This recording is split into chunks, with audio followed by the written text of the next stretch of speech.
Y los participantes, hoy tenemos muy buen grupo, ¿cierto? Bueno, todos los sábados hemos tenido de verdad muy buen grupo. Felicito a Samara, a Leticia, a todo el equipo técnico, administrativo. Hay un esfuerzo muy grande detrás de esto. Yo veo que cuando uno termina un ciclo, como lo hice yo el año pasado, inmediatamente Leticia lo está buscando a uno para el próximo año. Ya está pensando, ya están orando con mucha anticipación y felicito mucho ese esfuerzo.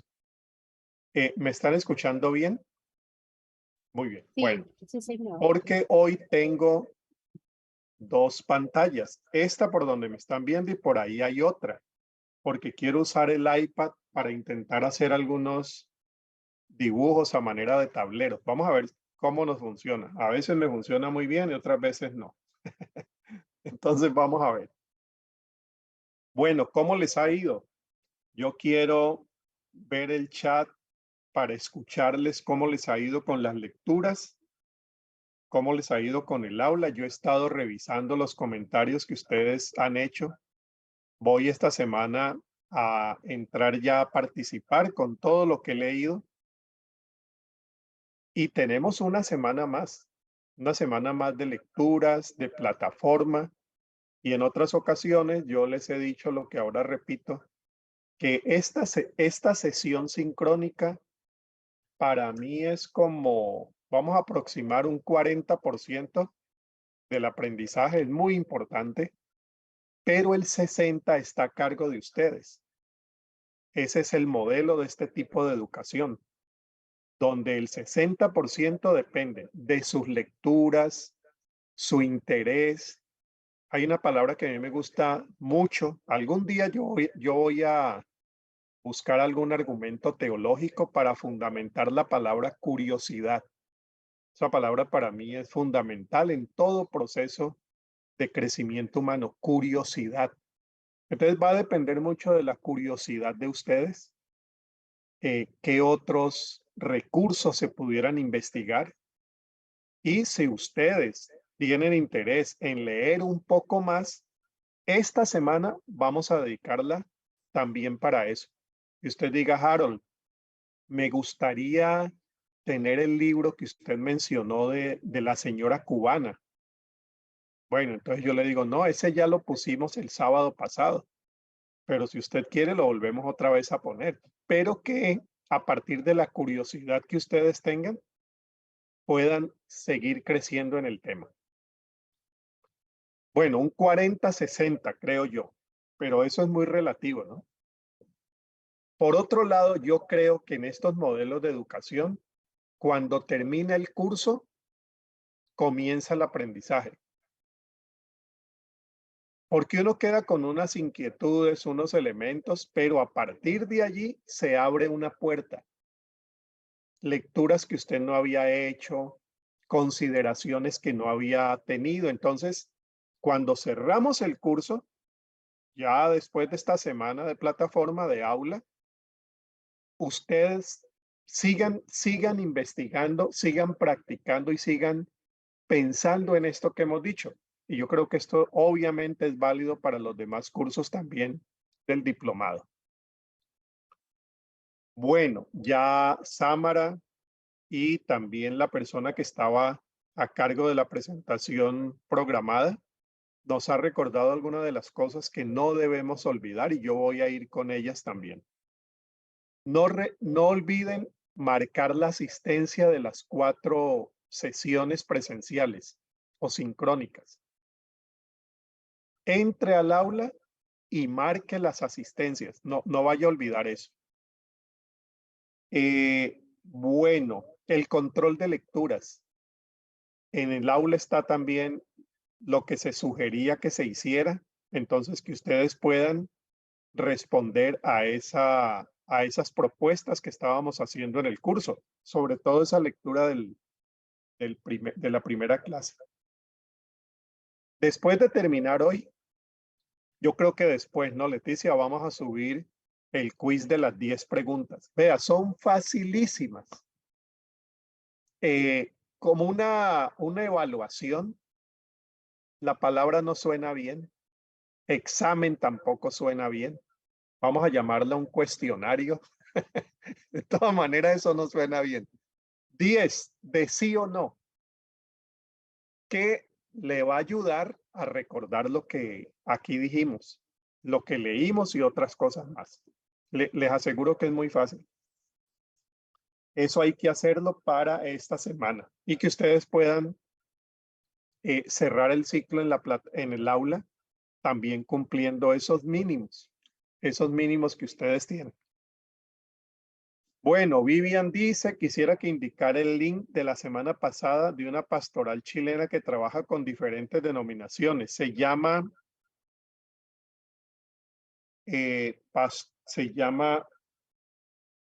ya les voy a poner porque se las había puesto el sábado anterior, pero no hay problema, la repito. Se llama pastoral, creo que es catequesis del buen pastor. Catequesis del buen pastor. Pero, permítanme aquí. Les voy a poner mejor el link de nuevo para que ustedes puedan investigarla. Esta es la de México. Hay en varios países. Yo conocí la de Chile.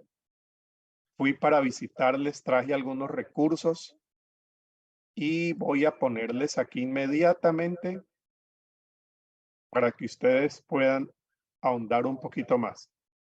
No me copió. Perdón, me copió lo que no era. Eso que dice óleo sobre lienzo, ese no es. No sé por qué me puso. Ya, ahora sí. Aquí está la catequesis del buen pastor. Recuerden que era catequesis del buen pastor y el otro modelo que se llama Godly Play, jugando con Dios. Esa Godly Play está muy presente en España, sobre todo en español. La sede está allá. Les dije yo que ellos han producido unos manuales para clases de escuela dominical, catequesis, formación espiritual de niños y niñas, y que en los últimos 4 tomos que publicaron en España, ellos tuvieron la amabilidad de invitarme para que en la contraportada yo hiciera una recomendación de esos libros. Y la hice con todo el gusto y respeto que tengo por ese enfoque. Es un enfoque montessoriano. Montessori, que fue una reconocida pedagoga, que decía que en verdad el aprendizaje había que construirlo con los participantes. No era el estudiante, no era el profesor quien traía toda la enseñanza para que los estudiantes consumieran y repitieran lo que el profesor había dicho, sino que las enseñanzas y aprendizajes se construían. Pero ella le hizo unas variaciones muy particulares a ese modelo. Entonces, catequesis del buen pastor y la de Godly Play utilizan ese modelo montessoriano para enseñar las lecciones bíblicas. Es extraordinario, extraordinario. Entonces revísenlo porque creo que allí hay ya más que una pedagogía, una didáctica, sí, una manera de transmitir las lecciones, de comunicarlas y de construir lo que Dios nos vaya dando en el momento cuando estamos, sobre todo con niños y niñas. Bueno, si hay alguna pregunta, pónganla por acá de las lecturas, inquietudes, cosas que todavía usted dice, a ver, yo en esto que ha dicho Harold tengo dudas. Y como ustedes no tienen que creer todo lo que yo estoy diciendo, entonces nos damos la libertad para preguntar. Y usted dice, mire, Harold, usted dijo tal cosa y eso me quedé pensando y yo creo que, o me gustaría que ampliara. Godly Play, exacto, Andrea, esa que estás poniendo allí, esa es la de España. Tienen un grupo en Facebook que lo recomiendo también. Y han venido a dar a América Latina varios talleres. Hace varios años estuvieron en Costa Rica, en Nicaragua. Bueno, pero ahí queda para que ustedes puedan descubrir un poquito más. ¿Alguna otra pregunta o inquietud que les ha ido surgiendo con las preguntas, perdón, con las lecturas, con las clases sincrónicas que hemos tenido? Adelante, esta es la oportunidad.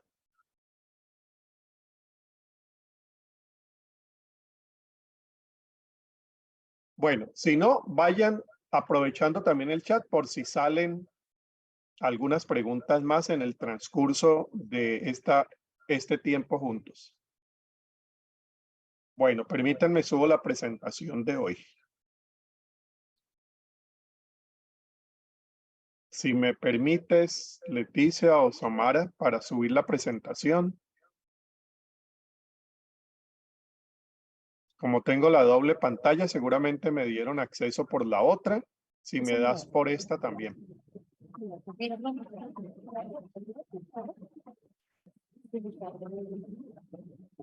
Inténtelo nuevamente, profesor Harold. Ya, todavía no.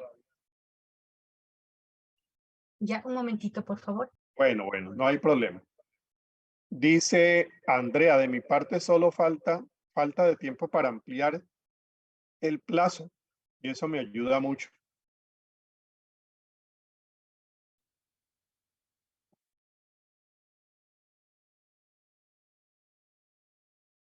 Me dices cuándo, Leticia, y sola. Ahora sí. Gracias. Entonces estamos en la sesión número 4.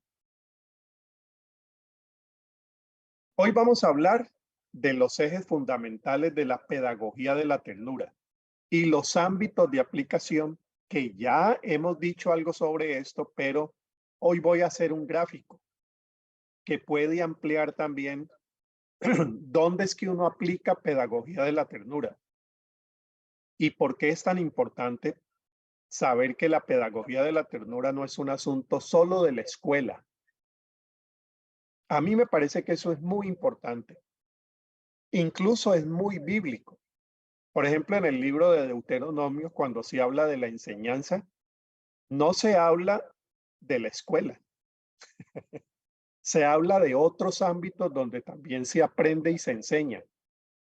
Era la comunidad de fe, la familia, muy centralmente la familia y la vida en general.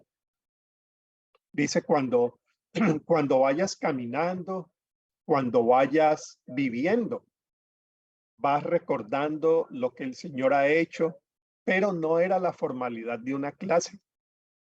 Entonces habían otros ámbitos que hoy, después del surgimiento de la escuela formal, nosotros hemos descuidado. Todo lo hemos depositado en la escuela. La escuela enseña, que la escuela se encargue de enseñar. Pero no, hay otros ámbitos y sobre eso vamos a hablar. Voy a traerles también una síntesis de cosas que aquí hemos dicho, cosas que queremos redondear, que ustedes han dicho, que mencionaron en la clase anterior y que yo también he mencionado, y las he sistematizado en 10 mandamientos de la pedagogía de la ternura. Vamos a verlo ahora. Y después el impacto social y educativo de la pedagogía de la ternura. Bueno, los ejes fundamentales. Recuerdan que habíamos hablado. Los ejes fundamentales son escuela, para que empecemos con lo que ya sabemos. Sí, la pedagogía de la ternura se aplica en la escuela. Escuela dominical. Escuela, la escuela de la semana, el colegio. En la formación extraordinaria que tienen las iglesias, que a veces dan talleres, a veces traen alguna dinámica educativa para que los niños o niñas aprendan. La escuela bíblica de vacaciones, que todavía muchas iglesias afortunadamente la mantienen. Campamentos, entonces ahí estamos hablando de un programa educativo de alguna manera formal. Bueno, pero ¿cuáles son los otros ámbitos? La familia. Hoy ha perdido fuerza la familia en cuanto a enseñar, pero ese es un ámbito pedagógico por excelencia. Yo no sé dónde aprende uno más, si en la casa o en la escuela. Sin duda, en la casa, ¿no? En la casa uno aprende patrones y no los aprende por una lección que el papá le dijo, sino porque uno vio, uno oyó, uno sintió o a uno le dolió. Y uno va introyectando esas lecciones y esos patrones de vida a partir de los dolores que uno tuvo, a partir de las alegrías que uno vivió.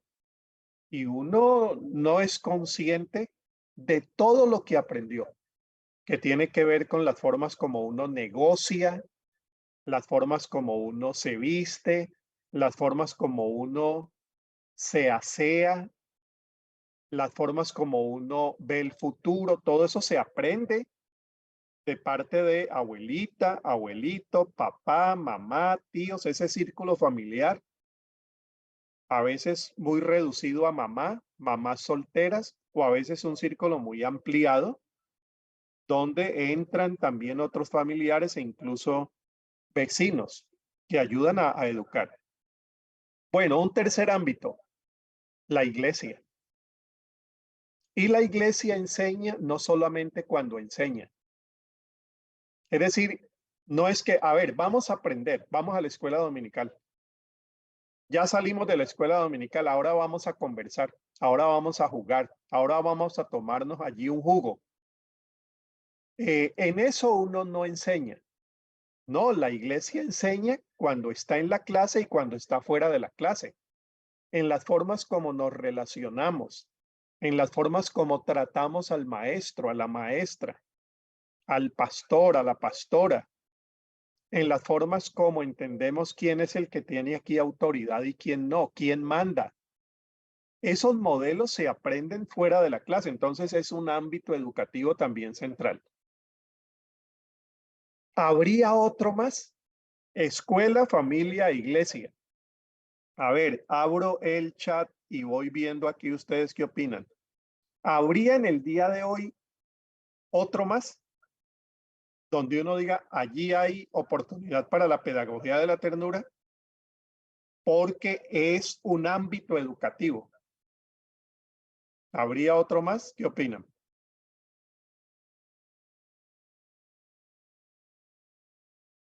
La sociedad, sí, Rolando, pongamos sociedad. El diplomado de educación cristiana, ese lo ubico en el primer ámbito, escuela. Esta es una escuela virtual, una escuela formal, 4 clases, un aula. Entonces pongámoslo, Félix, o a ver, ¿quién dijo? Veamos. Sí, Félix, pongámoslo en escuela. Las redes sociales, ¿eso educa o maleduca? Pero de una manera consciente o inconsciente va formándonos. Yo todos los días publico en las redes sociales de Facebook, Instagram, Twitter, 60 palabras comentando un texto bíblico. ¿Ustedes qué creen que por qué yo hago eso? Yo ahí hago pedagogía. Y yo le doy tanta importancia a esas 60 palabras que escribo cada día como el sermón que preparo para el domingo en la iglesia. Para mí, opinar y para mí escribir en redes sociales es tan importante como lo que yo hago en el púlpito o lo que yo hago aquí con ustedes. Lo que pasa es que venimos, sobre todo los evangélicos, de una concepción de redes sociales de que eso es para gente desocupada, para gente que no tiene nada más que hacer y que esas son cositas ahí que son sin importancia. Y no es así. Ya ustedes ven cómo a veces, por ejemplo, muchos conflictos políticos se dan por una frase que puso un ministro de Estado.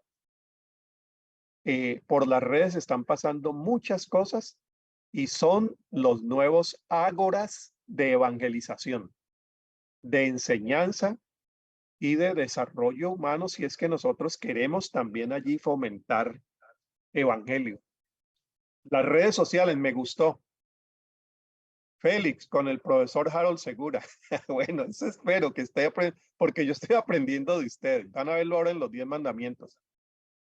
¿Por qué tener esa presencia en las redes? Porque por las redes están pasando muchos de los públicos que nosotros no logramos alcanzar en las iglesias. Porque las redes sociales están generando unas nuevas culturas de encuentro. Segundo. Tercero, porque nos da oportunidad de participar en los diálogos que está teniendo el grupo social al cual nosotros pertenecemos o nos vinculamos. Porque cuarto, nos facilita la comunicación. Yo voy a la iglesia y en nuestra iglesia prediqué hace 15 días. Había unas 150 personas. En redes sociales, yo a veces tengo un comentario diario que llega a más de 20,000. Miren si no es una oportunidad también, no solo evangelizadora, no, conversadora. Es oportunidad de entrar en conversación. Y última razón, me inventé las razones ahora. Si Pablo estuviera en esta época, usaría redes sociales. Pablo fue muy innovador en las formas de comunicar el evangelio. Miren el libro de los Hechos, donde se metió a esos espacios de discusión, incluso con gente que no tenía un concepto de Dios muy claro. En Atenas, por ejemplo, se metió a discutir con las filosofías de aquel momento, los estoicos, los epicúreos, que el libro de los Hechos narra eso. Entonces yo creo que redes sociales y ternura están muy relacionadas, porque muchas veces son redes muy violentas, excluyentes. Hay mucha agresividad en redes sociales. Imagínense hablar de redes sociales y ternura. Bueno, algún día tenemos que hablar de eso, porque eso es una pedagogía. ¿Cómo hace uno esa pedagogía? Ahora la palabra viral es un boom, pero se viraliza lo malo. ¿Ves? Lo malo y no lo bueno, Pau. Entonces, bueno, de eso hablaba Amós. Amós decía, si hay una carne dañada, una carne, dice al final de Amós, si hay una carne dañada y uno la toca, cualquier cosa que toque se daña. Si hay una carne buena y el malo la toca, no necesariamente se vuelve buena, porque el mal contagia más rápido que el bien. Búsquense ese texto al final de Amós, o ahora lo buscamos. Teresilda, los Corintios, sí. Y Pablo salió de las fronteras de Israel. Jesús fue el que se quedó. Él no sintió del Padre salir de la vieja Palestina. Dicen que Jesús no viajó más de 30 kilómetros a la redonda. 40 kilómetros. Pablo llegó a Italia. Posiblemente llegó a España. Imagínense, atravesó Asia Menor y llegó hasta donde acabamos de decir. Bueno, entonces allí tenemos otros ámbitos. En esos ámbitos aplica la pedagogía de la ternura. Y voy a decir algo antes de hacerles un gráfico. ¿Cómo se aplica pedagogía de la ternura en esos ámbitos? En la experiencia del amor humano, entendiéndose que el amor ayuda a desarrollar al otro. En la familia, en la escuela, en la iglesia, en la sociedad y en las redes sociales. El odio no educa. La agresividad no educa. La discriminación no educa. Educa la experiencia de amor que se tenga. Por eso hemos insistido tanto en que pedagogía del amor es una forma de encontrar, transmitir el amor de Dios a través de mi función docente. Porque el docente no solamente transmite contenidos, informaciones, sino que transmite vida. Es una condición para ese desarrollo. Tiene como horizonte la ética. A ver, explico un poco esto. La pedagogía de la ternura no solamente se queda en la iglesia. Yo quiero que aprendan de Sansón. A ver, niños, niñas, entonces, ¿quién fue Sansón? ¿Qué le pasó a Sansón? ¿Y qué hizo Dios con Sansón? Veo que han aprendido muy bien. Estoy muy contenta. Demos gracias a Dios porque como Sansón, nosotros debemos estar siempre confiando en Dios. Pase lo que nos pase, Dios estará con nosotros. Bueno, muy buena lección. ¿Eso qué tiene que ver con los conflictos que en ese momento está viviendo la sociedad? ¿Eso qué tiene que ver con las crisis en Honduras, en Haití, en Venezuela, en Perú, en todos nuestros países? Entonces, la pedagogía de la ternura se interesa por lo que está pasando más allá de la iglesia. Si estamos hablando de niños y niñas, ellas están siendo de alguna manera afectados. Entonces tiene esa dimensión de ética social que la tenía Jesús. Por eso Jesús habla de Herodes como una zorra. Por eso Jesús le huye a Herodes, porque ha matado a Juan el Bautista. Después por eso Jesús se enfrenta al poder del imperio y al poder del imperio religioso. ¿Por qué hace eso? ¿Por qué no se queda en la sinagoga enseñando al profeta Isaías? Porque Jesús tenía una proyección ética en su enseñanza.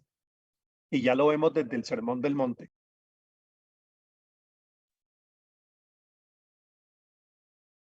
La pedagogía como interrelación humana. Se educa no por lo que se dice y se escucha. Se educa por las relaciones que uno va formando. Entonces, la pedagogía de la ternura no solamente dice cómo preparo bien mi clase, qué PowerPoint voy a usar, qué materiales voy a tener en cuenta para transmitir mi lección, sino que se interesa en la lección, pero se interesa en la relación que entabla con los participantes y los participantes entre sí. Es decir, la pedagogía se entiende como relaciones. Por eso la importancia, que es lindísimo eso de una maestra de escuela dominical que pide permiso a los papás, a las mamás y dice, después de la escuela dominical, después que terminemos las actividades de la iglesia, vamos a ir a un lugar a comer una pizza con, con el grupo. Bueno, se pueden crear muchas cosas, ¿no? Tener un desayuno antes. Yo aquí no estoy dando las ideas que tienen que ser. Ustedes tienen mejores ideas en su contexto. Yo lo que digo es, se interesa por el PowerPoint, pero se interesa por generar relaciones dentro de ese grupo. Yo les dije a ustedes que yo empecé el ministerio pastoral en 1940, perdón, 1980 y estoy cumpliendo 42 años de ministerio, imagínense.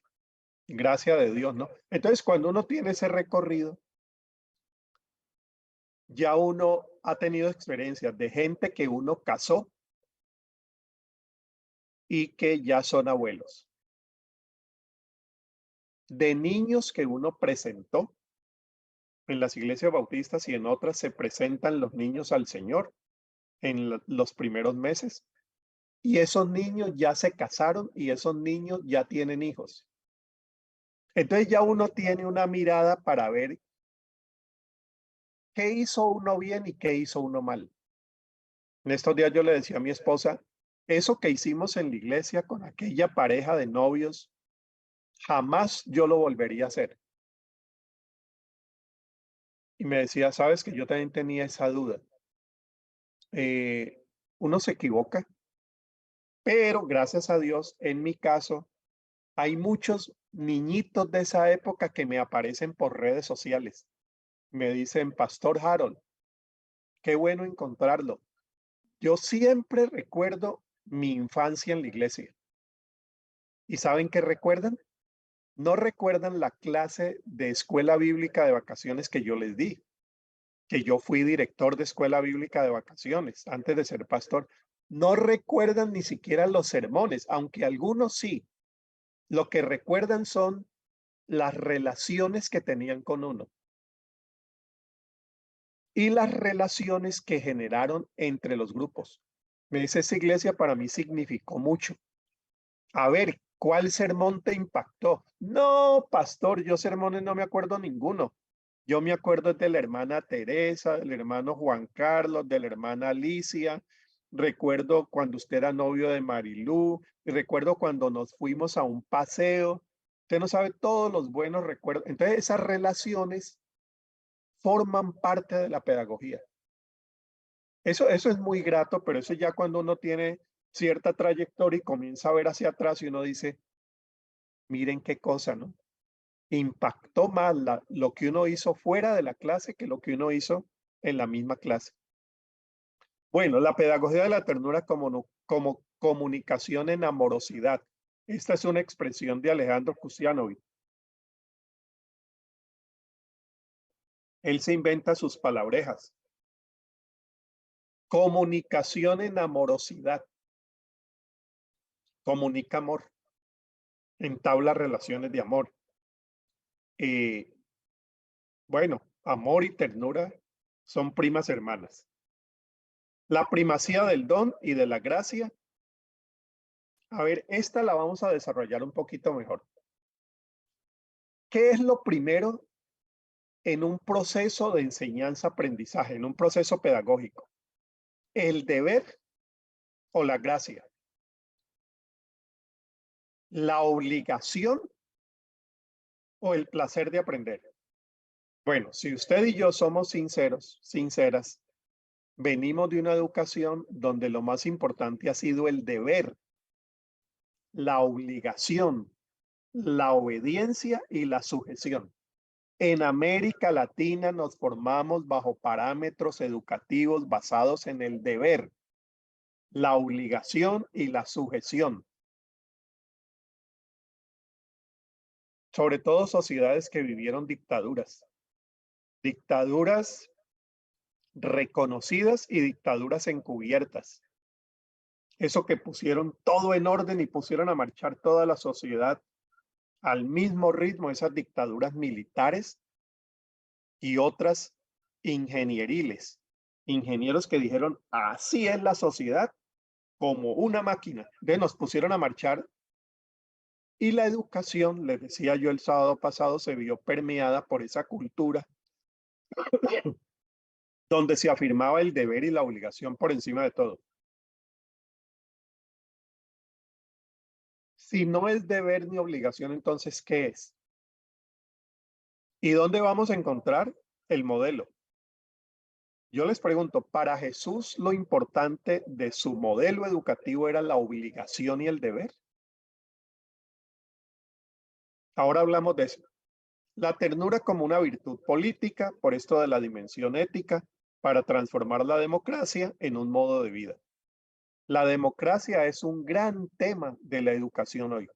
¿Cómo formamos comunidades, iglesias y sociedades más democráticas que sepan vivir en la diversidad, el pluralismo, la interculturalidad, donde no todos tienen que ser personas urbanas con saco y corbata, sino que hay que respetar también otras comunidades que se visten de otra forma, que tienen otras lógicas, y cómo todos cabemos en el espacio democrático. Mire que ese es un gran tema hoy, sobre todo en sociedades tan antidemocráticas e infortunadamente iglesias cada vez más antidemocráticas.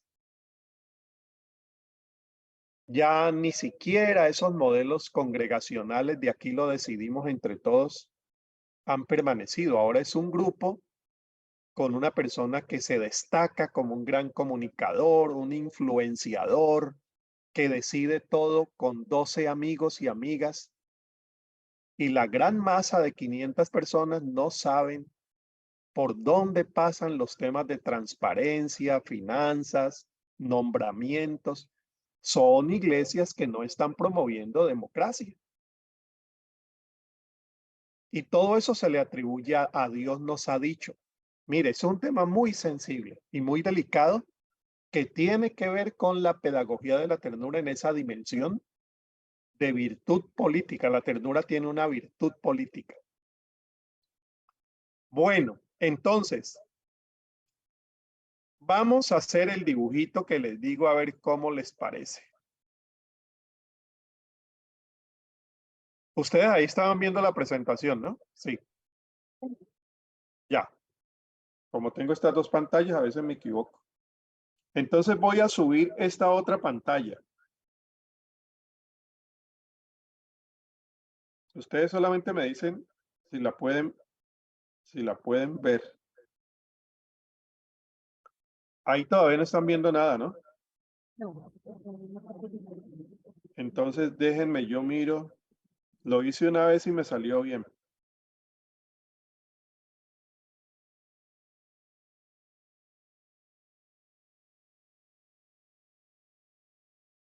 Ahí todavía no. Vamos a ver si nos resulta. Ahora sí.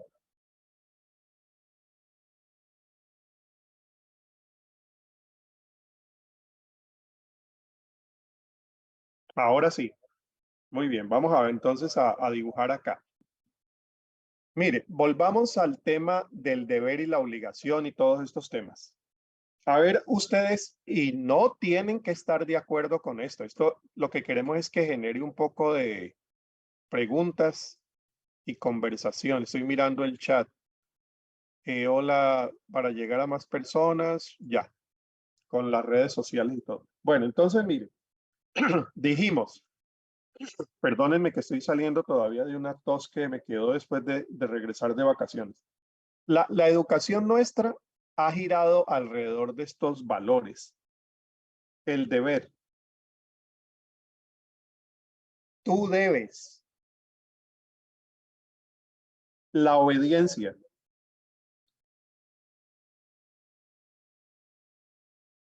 Imagínense lo que aprendimos de obediencia en las casas. Obedece. No seas desobediente. Y tenemos un discurso tan introyectado de la obediencia. Estos dictadores lo que pedían era obediencia. Obedece. El policía, no, pues ese sí es el experto en obediencia. Los policías son expertos en obediencia. Pastores, maestros, maestras, papás, mamás.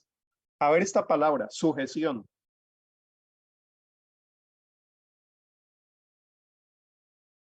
Entonces, tenemos una escala de sujeción.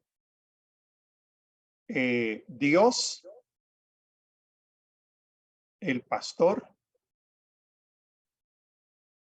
el esposo, la esposa, los hijos varones, las hijas o los hijos mayores y los hijos menores. Hay una escala de sujeción.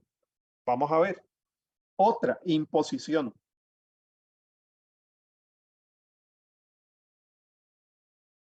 El maestro impone, el papá impone. Incluso imponemos desde cuando nos alimentan siendo muy pequeñitos. Te comes esto.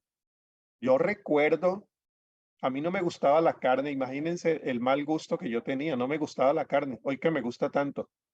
Entonces, mi mamá decía, tienes que comerte la carne. Mamá, pero no quiero. Es que yo te mandé que te comiera la carne. Entonces lo que hacíamos era que a mi hermana le gustaba, a ella no le daban tanto como al varón. Entonces yo le pasaba por debajo de la mesa cuando mamá no se daba cuenta. Ah, bueno, así me gusta, te comiste la carne, pero era impuesto aún lo bueno. Imposición, cumplimiento.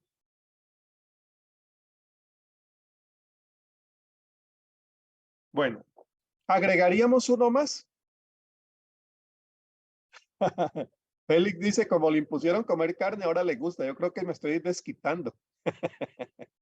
A ver, ¿qué más agregaríamos que han sido como los modelos más conocidos de nuestra educación? En la casa, en la iglesia, en la sociedad, en esos ámbitos, en la escuela, los profesores imponían y quien desobedecía, lo golpeaban. A mí me jalaban las patillas, el profesor tiraba las patillas y otras cosas graves que hacían, ¿no? Afortunadamente eso ha ido el castigo, sí, sí, el castigo corporal, castigo corporal. Vamos a ponerlo acá mejor como castigo corporal, castigo corporal.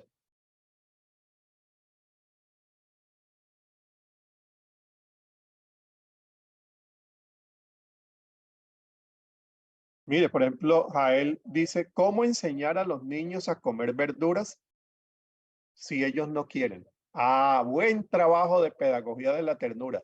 Si es por el deber, la obediencia, la sujeción, la imposición, el cumplimiento o el castigo, o si hay otras formas. En mi tiempo no hubo ternura por ningún lado. Todo era imposición. Ahí lo tenemos, Teresilda, sí. Organización.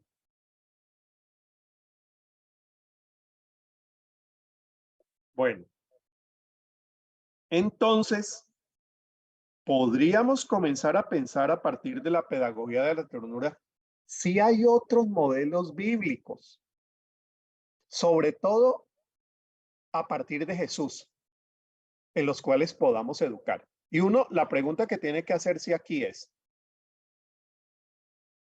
el ejemplo, la organización, sí. ¿Jesús impuso su enseñanza o la propuso? ¿Impuso o propuso? Propuso. Vamos a poner entonces en lugar de imposición,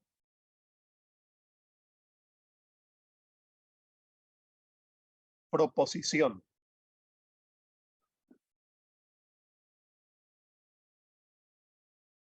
Sí, Félix está haciendo unos buenos comentarios allí también. Como nosotros podamos, ¿cómo podemos cambiar esa enseñanza? Pues, Janet, aquí estamos precisamente viendo que eso sí es posible. Además de posible, es urgente, porque estos niños y niñas de hoy ya no tienen los modelos de relación que teníamos en mi generación. Hoy ya preguntan, hoy ya discuten y hoy ya reclaman derechos. ¿Por qué me pegas? Como Jesús. ¿Por qué me golpeas? Antes a uno le golpeaban y uno salía a correr porque si no venía el otro golpe. Pero eso de decir, papá, respétame, eso no existía en esa época. Bueno, Jesús dijo, si me amáis, guardad mis mandamientos, pero nota que es a partir del amor, no de la imposición, ¿ves? Ahora les voy a explicar algo de ese texto. Bueno, Jesús usaba el debes, tienes. Si nos volvemos al de la imposición, ustedes ven que Jesús, por ejemplo, les dice a los discípulos, ¿dónde están los que me estaban siguiendo? Señor, se han ido. ¿Queréis acaso iros también vosotros? Esto es voluntario. Aquí la decisión de ustedes es la que más vale, muchachos. Yo ya voy a ir a la cruz, pero ustedes deciden si se quedan o se van. Entonces Pedro se levanta y dice, miren la pedagogía. Señor, ¿a quién iremos? Solamente tú tienes palabras que nos dan la vida eterna. Bien, Pedro, vamos bien, sobre todo que tú mismo estás tomando esa decisión. Judas toma otra decisión. Jesús fue culpable de lo que dijo Pedro. Jesús fue culpable de lo que hizo Judas. Pedro decidió y Judas decidió. Jesús dice, ustedes deciden. Libre albedrío, libre decisión, lo de voluntario. Bueno, entonces, en lugar del deber, yo voy a incluir algo aquí que no sé cómo le suena esta palabra. En lugar del deber, yo pondría placer. ¿Ustedes están aquí por deber o están por el placer de aprender? Qué mal cuando a uno lo ponen obligado en un curso. A mí a veces me ponen obligado a tomar cursos que la organización nos pide de seguridad informática. Y yo entiendo que eso es importante, pero por mí yo no los haría. Y le hacen exámenes y casi nunca acierto en la primera. Pero al fin uno entiende que, bueno, es algo que si a uno no se lo imponen, tampoco lo va a aprender. Pero en la pedagogía de la ternura se entiende eso, que a veces hay situaciones, hay condiciones y hay aprendizajes que uno no puede dejar tampoco que el otro solito decida porque tiene 3 años. Entonces, si él me dice, quiero pasar la calle, yo con la mano le digo, ahora no, papito, porque los carros pisan, los carros matan. Bueno, ahí hay una forma de ejercer esa autoridad para la protección. El problema es cuando el muchacho llega a los 18 años y uno le sigue diciendo todavía qué es lo que debía hacer y lo que no debía hacer. No lo preparó para su propia autonomía. Y el proceso de aprendizaje tiene que ser un proceso placentero, igual que el evangelio. El evangelio es una forma de disfrutar mejor la vida, no es un deber. Por eso no hay que asustar con las llamas del infierno. Hay que enamorar con el placer de la vida plena. Eso es pedagogía de la ternura, sobre todo para niños y niñas. Hace 40 años uno en la escuela dominical podía decirle, y si no recibes a Cristo, el Señor ha dicho que vas para... Entonces los niños temían, los niños y por muchas generaciones se aprendió la fe a partir del deber e incluso del temor, pero no del placer de vivir la vida eterna. Venid hacia mí y os haré descansar. Ah, él no dice, venid hacia mí o si no os fregáis. No, venid hacia mí y os daré descanso. Es el placer de descansar en Jesús y de tener una vida en orden conforme al Evangelio. Y Jesús dice, porque el que hace pecado es un esclavo del pecado. Yo te ofrezco libertad. Conoceréis la verdad y seréis libre. No seréis un esclavo del pastor. No seréis libre. Y Pablo en Gálatas trata el tema de la libertad de una manera magistral.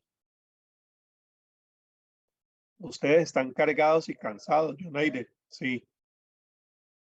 Vengan, venid a mí y les daré descanso. Estáis cansados, cargados, pero yo os daré descanso. Mire cómo va esa pedagogía por otro lado.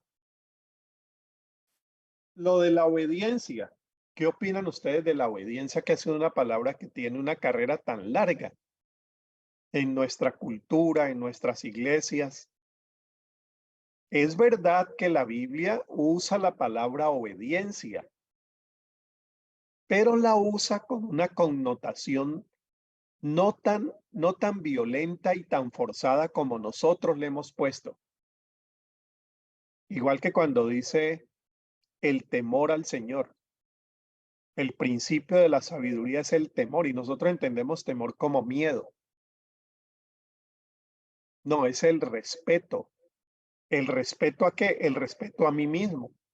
Para yo poder vivir una vida abundante, yo tengo que respetarme.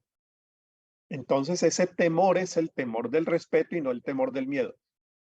Yo voy a ponerles una palabra al lado de obediencia y se las voy a explicar. Es la palabra en lugar de obediencia, acuerdos.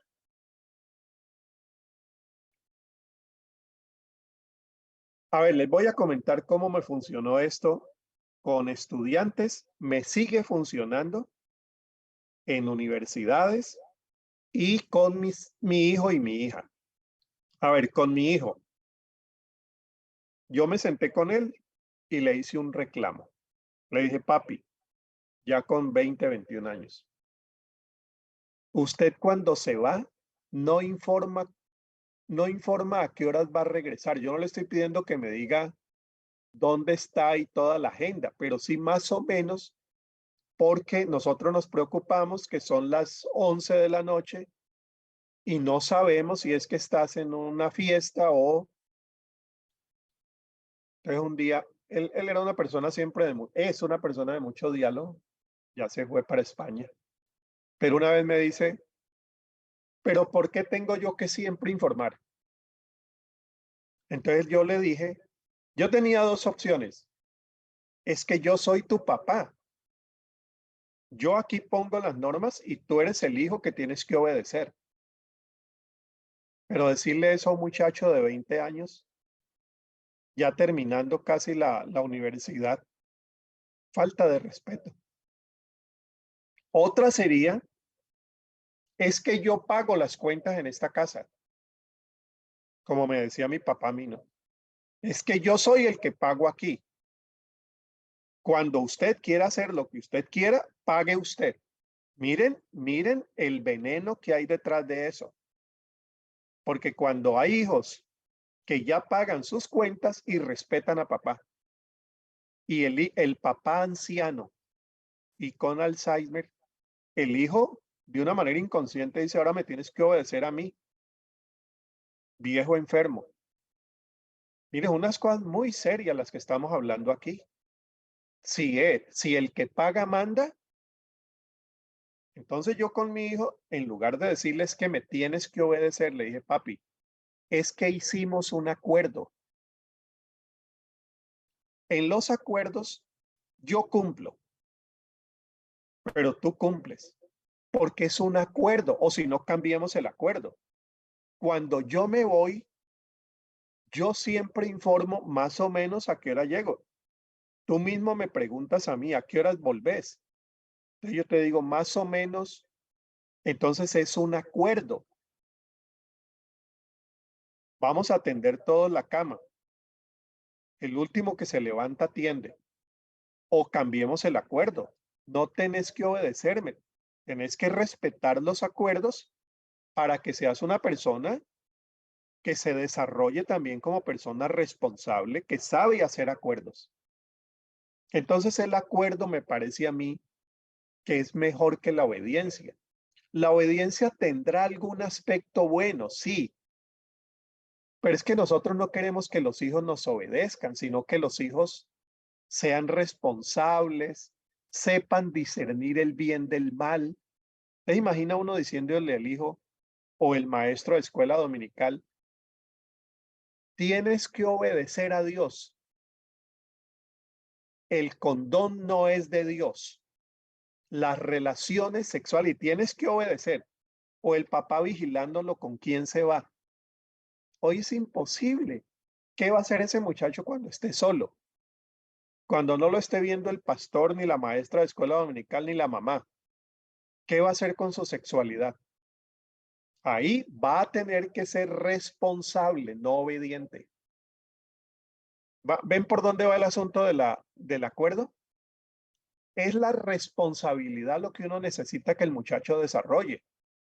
Lo estoy poniendo en el plano de la familia, que es el plano donde quizá mejor lo aprendemos, ¿no? Lávate los dientes. ¿Y por qué me los tengo que lavar? Porque yo soy tu papá y lávatelos rápido. Lo enseñaste a obedecer, pero no a lavarse los dientes. ¿Qué es lo que queremos? ¿Que nos obedezcan o que se laven los dientes cuando nosotros no estemos? Y cuando sea una persona adulta. Bueno, entonces pienso que la enseñanza bíblica apunta es al desarrollo de personas responsables, autónomas, que saben vivir, porque la fe es una forma de aprender a vivir mejor. Pero una persona obediente es una persona que no tiene ni criterio, sencillamente a quién hay que obedecer. Entonces, obedeció a la mamá, obedeció al papá, obedeció al pastor, obedeció al jefe, obedeció al esposo, no se hace respetar, la golpean. Ella enseñó, ella aprendió solo a obedecer. Y a veces tenemos malos consejeros en las iglesias. No, mire, mi esposo me golpea. Obedécelo, es tu esposo.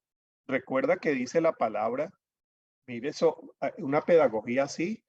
Nosotros hacia dónde vamos con este tipo de pedagogías que son tan maltratadoras y son patrocinadoras de violencia y de irrespeto, sobre todo hacia las personas más vulnerables, mujeres, niños, niñas, indígenas, afrodescendientes.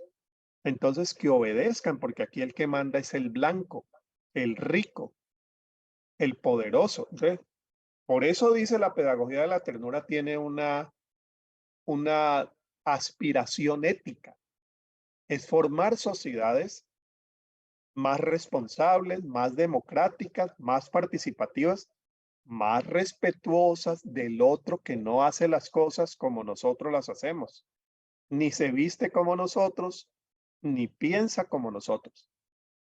Bueno, aquí tenemos, para la Biblia habla mucho de obediencia, pero no la obediencia forzada que le quita la capacidad de pensar al otro.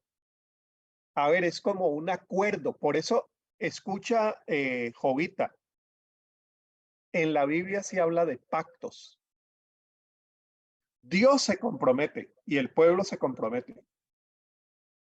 El pueblo respeta ese acuerdo, obedece el acuerdo y Dios también lo obedece. Es el acuerdo. No es que me tienes que obedecer a mí y yo no. Eso es una autoridad arbitraria. No, yo también obedezco el pacto. Entonces, por eso el pueblo de Israel, cuando a veces veían que las cosas no funcionaban bien, le reclamaban a Dios. ¿Has visto, Jovita, eso? ¿Cómo tantas veces le reclaman a Dios, Señor, ¿por qué si tú dijiste y ahora qué ha pasado? Señor, ¿hasta cuándo? Dice Habacuc. Ah, le reclaman a Dios. ¿Y los salmos? ¿Qué tal los salmos? O sea, en el pueblo de Israel no tenemos un pueblo doblegado frente a un Dios arbitrario. Es un Dios que hace pactos. Y en el pacto él se compromete. Entonces, ahorita yo veo por ahí la obediencia. Es un pacto donde los dos respetamos, obedecemos el acuerdo. Los pactos sociales, desde los más mínimos. Mire, hay un rojo, hay un amarillo y hay un verde. Cuando el semáforo hable rojo, usted no pase.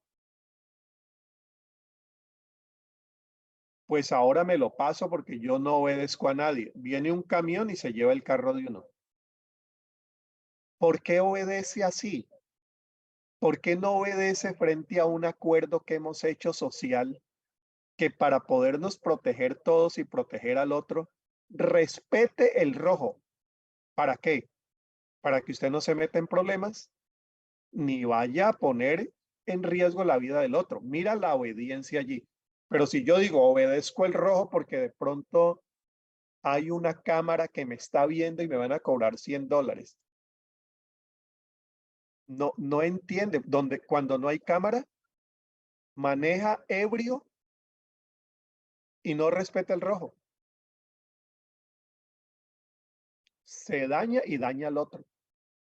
Entonces, sociedades que solamente es respete el rojo porque a mí aquí mando yo y que no entiendan que el rojo lo protege, son sociedades que solamente están yendo tras la autoridad que hay que obedecer, pero no el bienestar que tenemos que buscar entre todos. Yo respeto el rojo porque yo no sé quién venga y puedo hacerle daño. Por ahí va lo del pacto, lo del cumplimiento, Hernán, efectivamente. En cuanto a la sujeción, yo pondría la intención.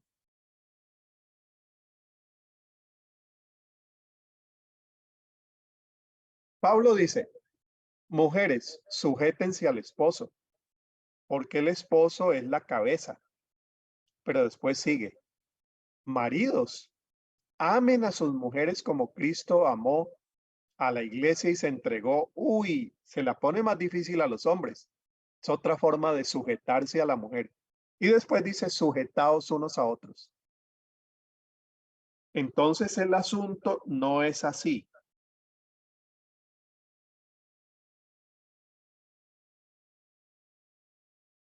No es me sujeto al de arriba, el asunto es así. El asunto es nos respetamos entre todos. Los hijos se sujetan al papá, sí, pero el papá también a los hijos. Cumple, respeta, cuida.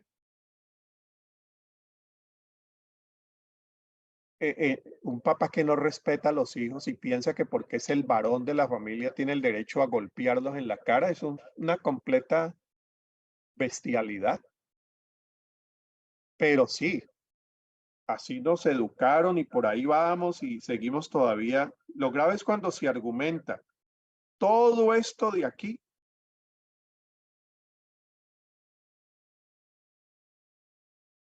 con la Biblia. ¿Ves? Entonces la pedagogía de la ternura dice, oiga, ¿y esto de aquí estará en la Biblia? ¿Estará en Jesús? Bueno, haríamos bien en poner humildad, dice Hernán. Sí, humildad. En cuanto al cumplimiento, lo que buscamos es el desarrollo, el crecimiento. En cuanto al castigo corporal, es la disciplina para el crecimiento, para el desarrollo, no el golpe. La pedagogía de la ternura no avala el golpe como medio de educación. No más vara, no más golpe, no más insulto, no más humillación. Ah, pero es que Proverbios habla de la vara. Sí, Salmo 23 también. Mi vara y mi callado, tu vara y tu callado. Una vara que orienta, no golpea. Jesús es el buen pastor, no es el que lleva la vara para golpear, sino para orientar. Entonces eso de tener que golpear a un hijo, castigarlo con una faja, una correa, para que obedezca, ya eso hoy en día hay que preguntarse si es la mejor forma bíblica de educar. Eso es pedagogía de la ternura. Y en cuanto a organización, claro, todo organizadito, de aquí ya nadie se sale. Yo creo que es mejor la coordinación.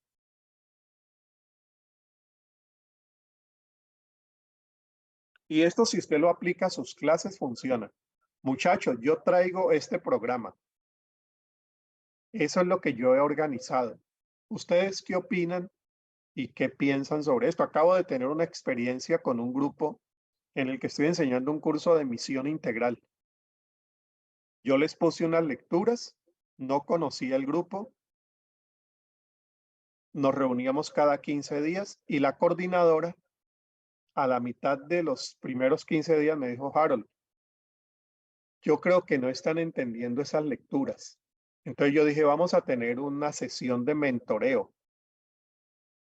Vamos a oírlos cómo van. Claro, nos reunimos y me di cuenta que las lecturas que yo había puesto eran para otro nivel. Entonces dije, mire, me equivoqué en la forma como yo organicé el curso. Así no era. Y les dije, permítanme la confianza para usar estas expresiones que voy a usar. Si el grupo no entiende, no es que el grupo sea el bruto, es el docente. Entonces yo voy a cambiar todo esto. Ellas la mayoría de las mujeres descansaron y dijeron, Harold, es que nos costaba tanto, usted nos puso a leer unos asuntos de historia. Y dije, no, no, no, no, yo estaba perdido. Yo presenté una organización, pero llegué a una coordinación con ellas. Eso funciona en la casa, eso funciona en la iglesia, eso funciona en la sociedad, ojalá, si fuéramos más democráticos, eso funciona en el trabajo.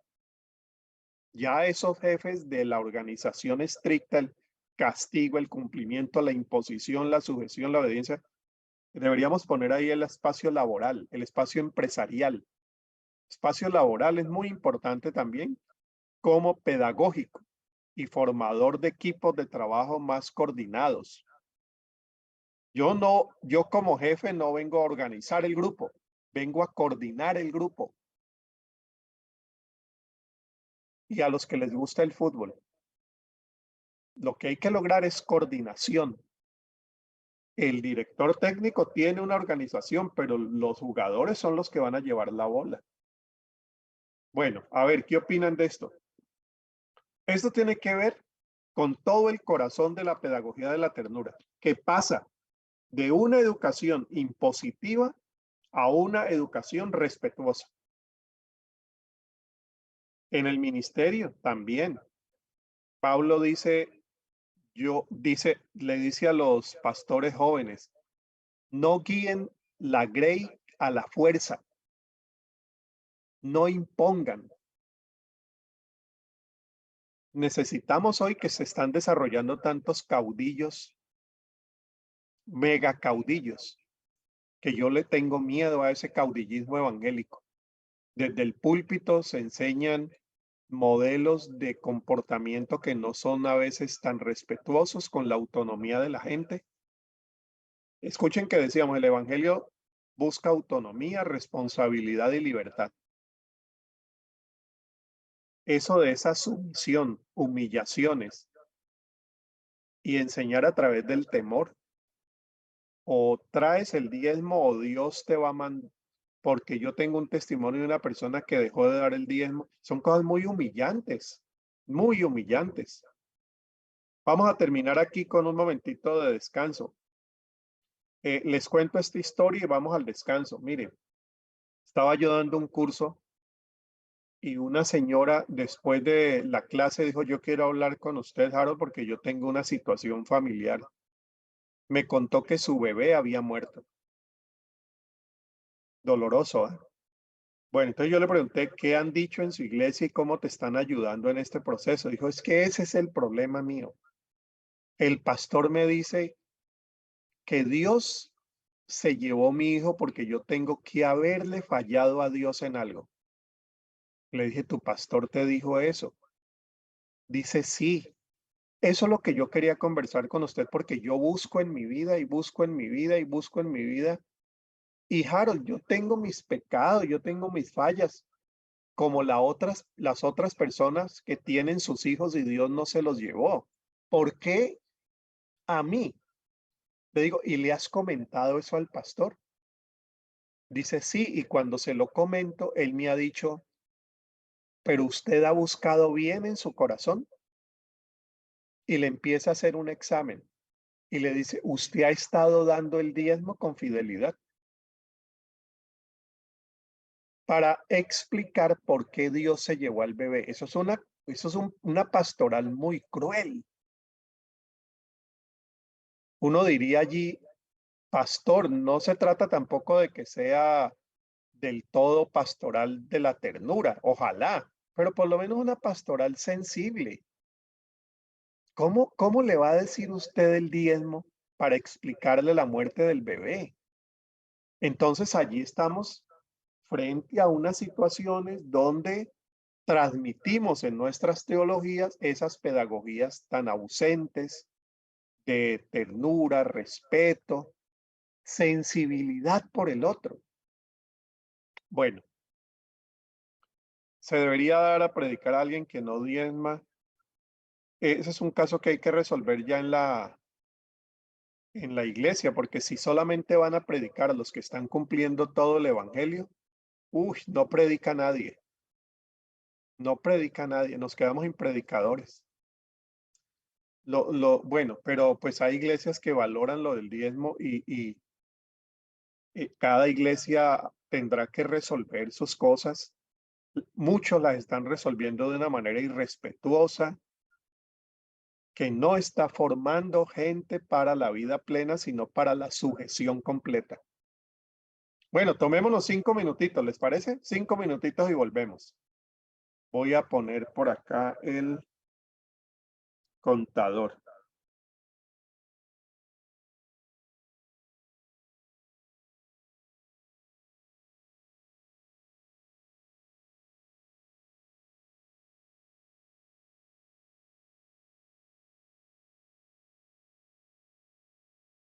Nuestros 10 mandamientos de la pedagogía de la ternura. Aquí hay un eco agradecido con las enseñanzas de Kusianovic, de Ana Greller y otras personas más. Esto lo revisó Ana Greller también, mi colega. Vamos con el primero. Voy a pedir que ustedes me ayuden leyéndolo. Estos 10 mandamientos surgieron en el curso Pedagogía de la Ternura, que tuve el honor de facilitar al inicio del 23 en el diplomado. Agradezco a las personas que participaron, que ofrecieron sugerencias y expusieron sus inquietudes acerca del tema. De esas conversaciones con ustedes nacen estas 10. ¿Quién nos lee la primera?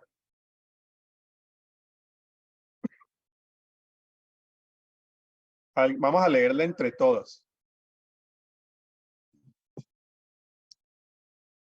No usarás la autoridad para imponer, ni denigrar, ni maltratar, sino para servir, acompañar y empoderar.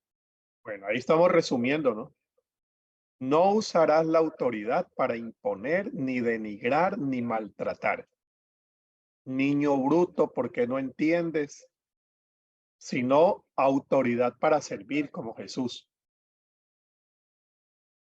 En verdad yo soy el maestro, dice él, por lo tanto voy a lavarle los pies. Una autoridad puesta al servicio de los demás, para acompañarlos en sus procesos de vida, para empoderarlos, no humillarlos, no reducirlos, sino que recuperen su poder. Miren toda la insistencia de la Biblia en el poder de Dios. Recibiréis poder.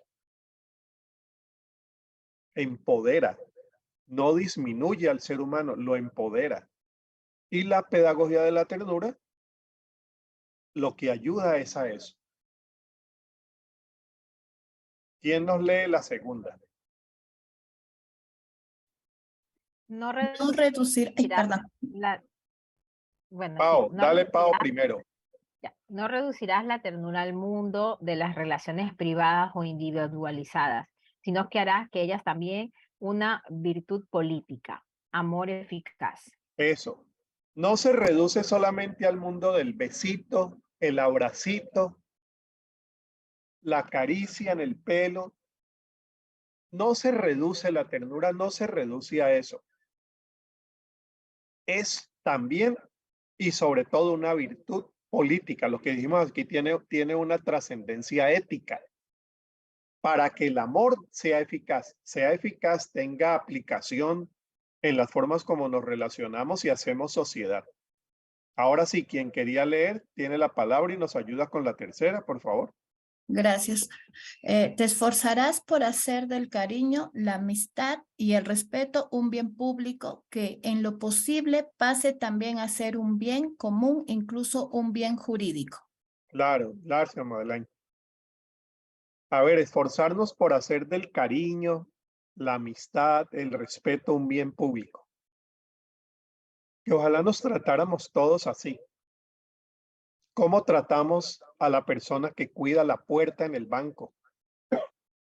¿Cómo tratamos a la persona que hace el aseo en la escuela? ¿Cómo tratamos al que limpia las bancas de la iglesia, barre, limpia, hace todo el aseo?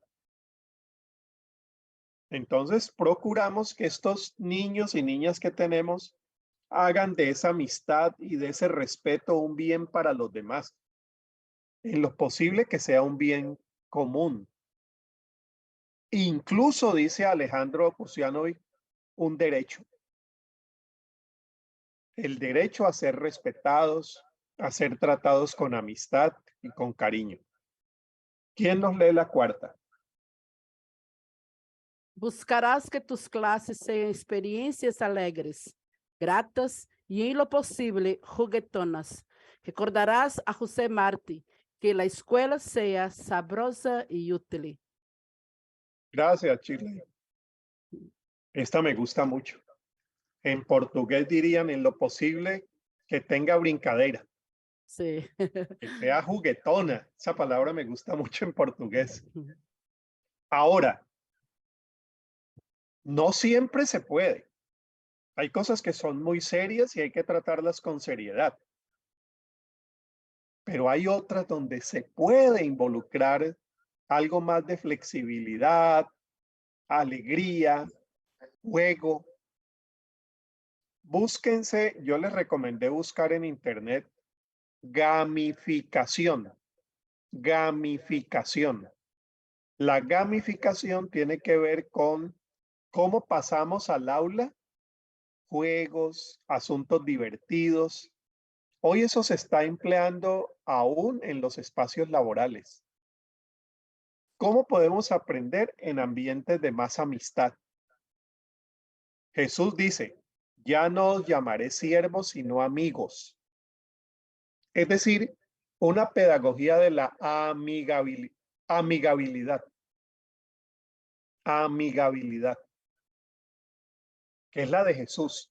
Y que, como les decía, esto de José Martí me parece lindísimo, que la escuela sea sabrosa. A ver ustedes cómo incluyen esto, ¿no? La alegría. Ustedes ven, por ejemplo, que muchas de las celebraciones del Antiguo Testamento, que generalmente recordaban lecciones de vida muy grandes, la Pascua, el Purim, la fiesta de los tabernáculos, recordaban la historia del pueblo, lo hacían en ambientes de comida, baile y celebración. El pueblo de Israel era un pueblo que bailaba mucho, danzaba, y no necesariamente era danza litúrgica, era danza popular. A los evangélicos nos ha costado mucho estos temas de la alegría y lo lúdico. Creemos que entre más serios y aburridos seamos, el Espíritu Santo está más presente. Porque donde hay alegría, de pronto allí entra la carne. Tenemos unos problemas teológicos muy serios con estas formas de entender juego, alegría y placer. Incluso la palabra placer a veces se prohíbe en las iglesias. Bueno, vamos. ¿Quién nos lee la quinta?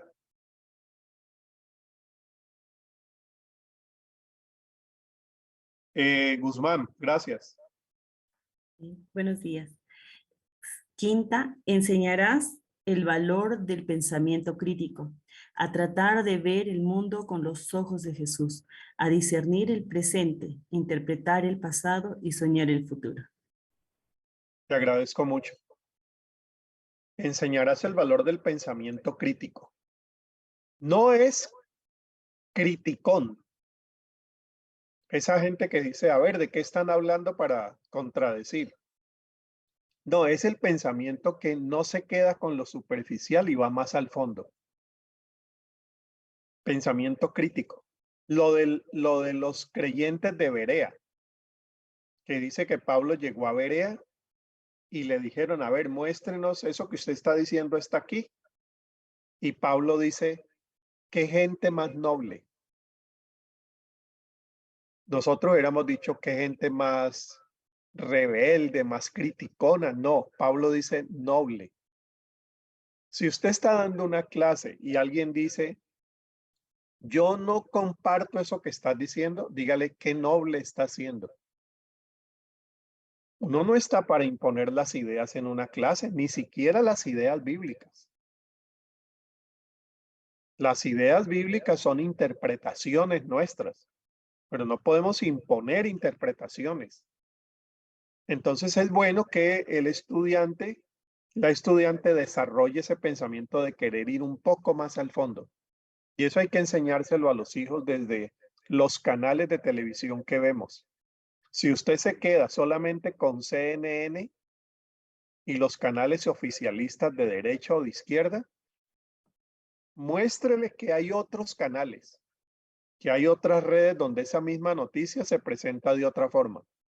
Que tenga cómo comparar, porque si no, bueno, los medios de comunicación lo que quieren es darte una idea del mundo. El pensamiento crítico es un pensamiento que busca pensar el mundo desde la mirada de Jesús. Por eso no se somete a cualquier dictado político, social ni teológico. Piensa. Bueno, la teología es pensar la fe, pensar. Sexto, ¿quién nos lee el número 6? Construirás un lenguaje esperanzador y una mirada social, positiva y estimulante que convoque el compromiso solidario a soñar con terquedad y asociada con otro mundo posible. Bueno, vamos a ver por qué es importante esto, Vero. La esperanza se nos está acabando. Ya no hay esperanza en los políticos, ya no hay esperanza en la iglesia, ya no hay esperanza. Bueno, estamos perdiendo la posibilidad de esperar un mundo distinto. Las iglesias a veces se suman a ese discurso de la desesperanza. Claro. Todo que La pedagogía de la ternura dice, el mundo está mal. Mire lo que acaba de pasar entre Ucrania y Rusia. Mire lo que está pasando en tal país. Mire lo que acaba de pasar en Turquía, en Siria. Miren que el asunto está, pero también cómo recuperar la esperanza en medio de tanto dolor. La pedagogía de la ternura alienta la esperanza, que fue lo de Jesús. Confiad, confiad, yo he vencido al mundo. ¿Cómo mantener la esperanza en nuestras familias? Eso es un asunto de pedagogía de la ternura. Si ustedes quieren explorar un poquito más sobre pedagogía y esperanza, yo les recomiendo un librito que debe estar en línea que se llama Pedagogía de la Esperanza. Paulo Freire. Paulo Freire. Ahora les pongo en el chat. Pedagogía de la Esperanza. Los maestros y maestras debemos ser promotores de esperanza, porque si vamos a llegar solamente a criticar, el mundo nos está negando, nos da la espalda, la iglesia, y una desesperanza, que lo que resulta finalmente es amargura, gente amargada, gente que solamente ve lo oscuro, lo oscuro, lo oscuro, pasa en la iglesia y pasa en el activismo social. Qué mal estamos, qué horrible estamos, y todo el día un discurso donde, y la esperanza, ¿dónde está la esperanza? Bueno, séptimo, ¿quién nos ayuda con esto?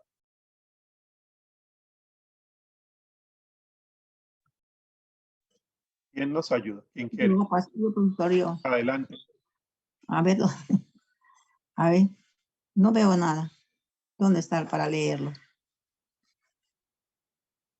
No está compartiendo. ¿No la ven? profesor. No la veo. Sí se ve. Sí, sí la estás compartiendo. Si estás en un dispositivo, en un celular, Teresilda, vete al primer puntico y ahí aparece la diapositiva que está Ya. proyectando el profesor. Ya, estoy en el primer punto. Uy, no le hallo. No le hallo. O en la Oh, segunda, Teresilda. Ya está. Ok. Dice, a ver. Dice, harás de tu función docente una vocación terapéutica. Tendrás en cuenta la salud mental y buscarás contribuir a ella. Te cuidarás de las pedagogías introgéricas, las que en lugar de sanar y remediar, causan dolor y daño. Bueno, te agradezco mucho. Muchas gracias. Esta hay que explicarla. La función docente es una función terapéutica. una función sanadora. En la casa, en la iglesia, en el trabajo, en la sociedad y en las redes sociales. El papá, la palabra del papá o hace daño o sana. Una palabra de mamá, las palabras del profesor. Entonces debe ser una vocación también sanadora. No estamos para traerle más desesperanzas al mundo y más dolores, amenazándolos en el nombre de Dios y si das el diezmo, si no das el diezmo, miserable, mira, cuida. Y la gente con esas cargas de pecado y de culpa tiene que ser como Jesús. Señor, mira, está pecado, aquí traemos mira, la vimos en el mismo acto del adulterio, aquí está. El que de ustedes esté sin pecado, arrójele la misma cámara. Mujer, ¿dónde están los que te acusaban? Señor, si han ido. Ni yo te acuso. Vete y ponle orden a tu vida. Porque mira, estás arruinando tu vida y la estás exponiendo con esta gente. Cuídate. Es una función sanadora, terapéutica, misericordiosa. Ahora, voy a explicar la palabra iatrogenia. Yo se las explico ahí abajito, pero se las voy a explicar acá. La iatrogenia, voy a explicar mejor yéndome hacia atrás. ¿Para qué está un médico? Para sanar. ¿Para qué está un psicólogo? Para sanar. ¿Para qué está un docente? Para sanar, para enseñar, para modelar. Pero a veces en las formas como un médico se relaciona con el paciente, no sana, sino que enferma. ¿Ve? O en la forma como un maestro enseña, en lugar de enseñar, humilla. Entonces la iatrogenia dice, cuando una persona debe cumplir una función de sanar, no haga daño. Porque vino era para que usted le diera salud, no para que le aumentara la enfermedad. No sé si ustedes recuerdan esos médicos que desde la entrada al consultorio están con una cara agria. Es iatrogénico. Es un médico iatrogénico. En lugar de sanar y calmar, alarma y la persona sale más enferma de lo que llegó. Entonces el maestro debe evitar esas pedagogías iatrogénicas, que en lugar de enseñar, lo que hacen es humillar, cohibir, traer miedo. Los púlpitos muchas veces son iatrogénicos, porque un púlpito debe ser sanador, esperanzador, empoderador, respetuoso, que nos ayude a amar la vida.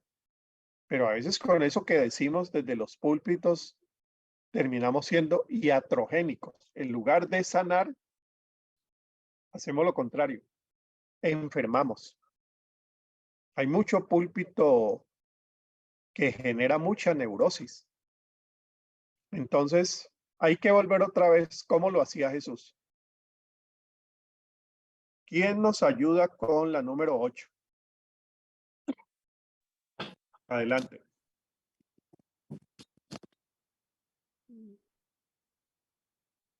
No aparece la 8. Sigue la 7 proyectada, Sigue la profe 7. Jara. La 7. Esta es la 8. Me equivoqué. Ok. Cultivarás la sensibilidad de tu corazón para sentir el corazón de los demás.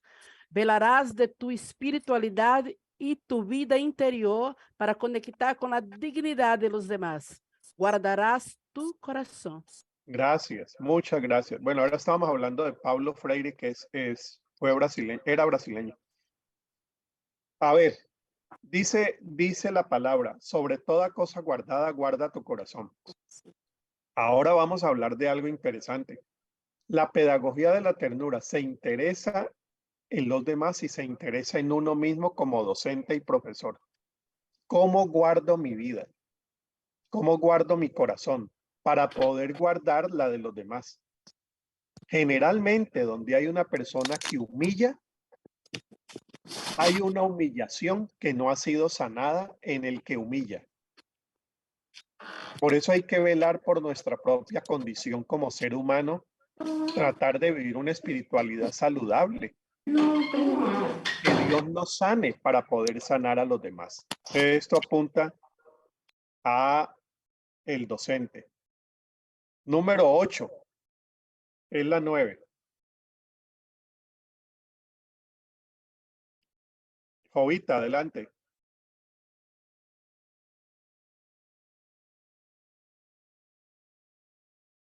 O alguien que nos quiera leer esta 8.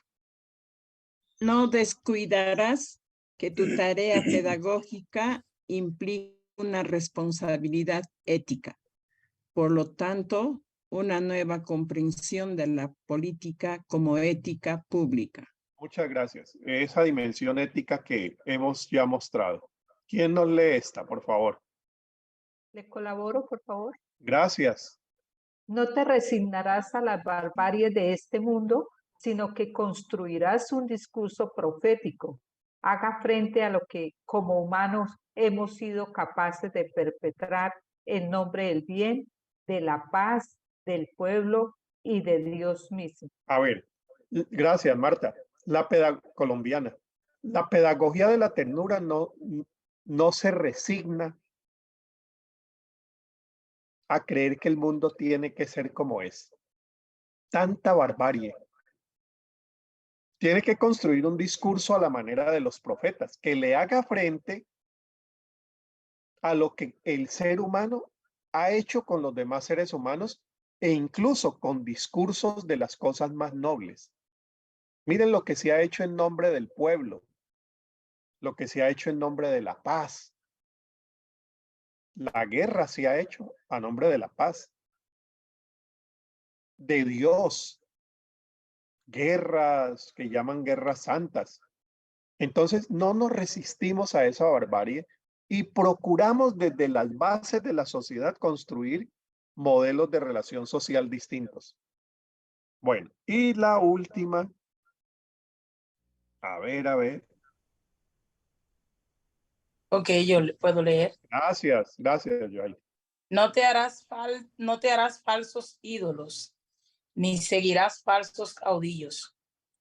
Recordarás que el modelo de la pedagogía de la ternura es Jesús, el de Nazaret, el maestro misericordioso y tierno que vino para colmarnos de vida plena. Muy bien, te agradezco mucho. Dominicana, creo, ¿no? Sí. Sí, dominicana. Mire, eso. Saludo. No te harás falsos ídolos. El modelo de pedagogía de Jesús es Jesús. El pedagogía de ternura es Jesús. El maestro misericordioso, tierno, que vino para colmarnos de vida plena. Entonces, como ven, aquí estamos resumiendo mucho de lo que ustedes dijeron el sábado pasado, de lo que hemos leído y que nos puede poner en 10. Yo voy a editar esto, Leticia, y te lo vuelvo a enviar. La numeración y todo. Y una redacción ahí que noté que se puede mejorar. Pone en orden esos 10. Antes de tener la conversación, hemos hablado de pedagogía de la ternura. Una cosa es la pedagogía como ciencia general y filosofía de cómo es que enseñamos. Ahí nos dirigimos.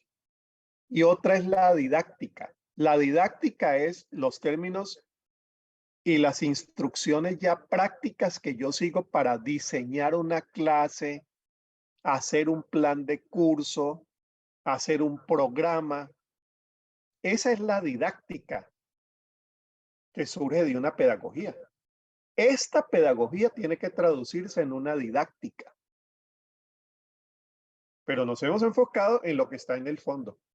La pedagogía. Lo de Jesús. Por eso si uno se pone a decir, a ver, ¿cómo enseñó Jesús? Jesús usaba ilustraciones, sí. Que la parábola del sembrador, ya. Entonces, apliquemos lecciones. Jesús salía con sus discípulos a caminar y les iba enseñando, saquemos los niños a caminar. Esa es la didáctica. Pero ¿qué era lo que había en el fondo? La pedagogía. En el fondo estaba la ternura, porque cuando hay una pedagogía tierna, la didáctica es amigable, comprensible, caminadora, juguetona, socialmente responsable, como la figura que tenemos en Jesús el Maestro. Bueno, nos damos estos minutitos para la conversación. Adelante. Tenemos aquí una buena contribución de parte de ustedes en el chat. Adelante.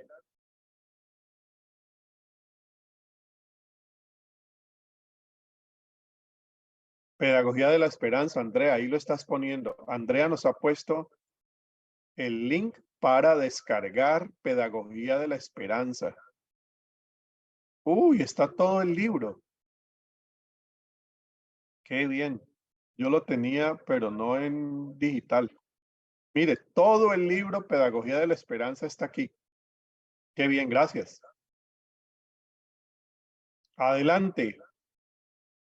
Vea, también Andrea, bueno, ahí nos puso, las palabras construyen o destruyen, o son terapéuticas o iatrogénicas. En lugar de sanar, dañan. La educación sanadora, sí, Pame. Las habilidades blandas que se están enseñando ahora en las iglesias, o lo que llaman ahora habilidades para la vida. Y que una persona, un ingeniero, no solamente debía saber toda la parte profesional y técnica, sino las habilidades blandas.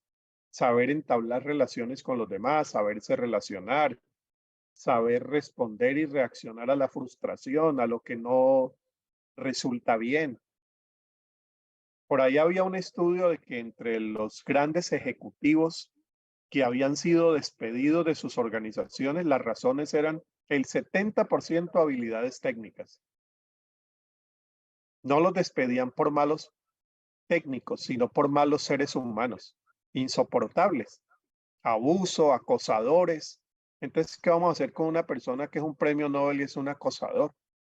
Habilidades blandas, ¿ves? La ternura va por enseñar eso desde la misma casa. Comentarios. Aprender a ver con el corazón, son comentarios que están aquí. La pedagogía es la filosofía y la didáctica la experiencia. Sí, la puesta en práctica ya en el aula de cómo se hace el PowerPoint, cómo distribuye, qué tipo de grupos hace, qué dinámica genera. Esa es la didáctica, ¿no? Importantísima que si tiene como base una pedagogía de la ternura, traduce en el aula toda esa filosofía que tenemos. Y Jesús lo que vino a enseñarnos fue una técnica. Vino a enseñarnos una filosofía de vida. Sermón del Monte es eso. Rosemary agradece por tomar las ideas, no, muy buenas, y esto lo vamos a distribuir en redes. Son 11 mandamientos, pero voy a reducirlos a 10 para que queden más bíblicos. Adelante. Bueno, si no, entrego a Leticia y Samara agradeciéndoles a través de ellas a todos ustedes la gran alegría que me han dado de poder estar con ustedes, y seguimos esta semana. Voy a estar muy atento del aula. Dice Teresilda, ¿y qué me dice ahora? Se está haciendo bastante propaganda en eso del coaching. Sí, el coaching tiene unos enfoques también muy positivos, aunque hay mucha charlatanería en eso también. Yo creo en el coaching ontológico profesional. Yo me formé en eso hace 2 años, un proceso de 10 meses, casi 1 año. Sí. Pero hay unos enfoques que van distorsionándolo todo. Hay unos enfoques cristianos también muy serios, muy profesionales, en fin. ¿Me pudiera decirle un chiquitito nomás acerca de eso? ¿De qué? ¿De qué? De los coaching, Ah, bueno, búsquense por aquí Este es un enfoque muy serio. Últimamente estoy teniendo conversaciones diarias con eso por los coaches. Y ahora nos están sí tiene muchas herramientas que se puede usar con el conocimiento de la palabra de Dios. Es Sí, muy también hay bueno. unos que hacen unos buenos acercamientos Sí, sí, sí, sí, sí. bíblicos, Entonces, sí, pero hay sí, otros que son de tenerles miedo. ya. Pero yo Porque estoy hay en uno mucha de esos. charlatanería en esto, sí, ese es lo grave, ¿no? Sí, yo estoy en un grupo donde el coaching principal es un pastor. Es un Sí. pastor y muy buenazo, te despierta mucho la Bueno, mente. mire, sí, hay unos muy buenos. Sí, Ahora les sí, pongo por acá algunos. Mientras ustedes van comentando aquí, yo les busco unos enfoques que son muy buenos. sí. Y en ese mes de marzo vamos a empezar un curso de coaching oncológico, no sé cómo se llama eso. ¿Qué dijo usted? Eso Sí, vamos a empezar. Eso, ontológico, basado ajá, en la forma como uno vive, en el ser. ajá. Así, en el ser, basado en el ser. En Sí, ese me formé y a mí me parece que es un asunto muy, muy serio. así me pareció también a mí muy serio y estoy ahora esperando que se abra la escuela y voy a entrar allí. Bueno, qué bien. ¿Alguien más tiene alguna otro comentario? Pastor, ¿puedo Adelante. comentar algo? ¿Cómo no? Buenas tardes. Bueno, quería comentar, creo que el hecho de que usted hablaba de la pedagogía de la ternura implica también que cada uno de nosotros nos preparemos, ¿no? He estado escuchando muchos de los comentarios que están colocando y veo que el Señor despierta el deseo de prepararse, de estudiar, porque esto de la pedagogía de la ternura, la verdad yo nunca la había escuchado. Siempre veí que se puede enseñar con amor, con respeto, pero creo que también viene un tema de aprender, ¿no? De aprender para poder servir mucho mejor, ¿no? No Sí. solamente es tener un curso y conocer el tema un poquito, pero también es prepararse para que el Señor pueda utilizarnos Ujú. de una manera diferente a lo que nosotros pensamos, ¿no? Cada uno debe prepararse. Yo personalmente salí desafiada a prepararme, a aprender más, a entrenarme, a meterme un poco al tema de la educación, de la enseñanza, para que en mi iglesia pueda darse un mejor ministerio de niños y no solamente en mi iglesia, sino si el Señor lo quiere, pueda llamarme a otros lugares y servir de una manera más profesional en otro campo, ¿no? Con la niñez, porque siempre he sido con los niños desde que inicié en la iglesia. Así que de verdad muchísimas gracias, me gustó muchísimo los temas y es la primera vez que estoy involucrándome en este tipo de enseñanzas y a mí me valió muchísimo. Muchísimas Bueno, gracias, Pamela. pastor. Muchas gracias, Pame. Muchas gracias también por lo que pusiste ahí en el chat.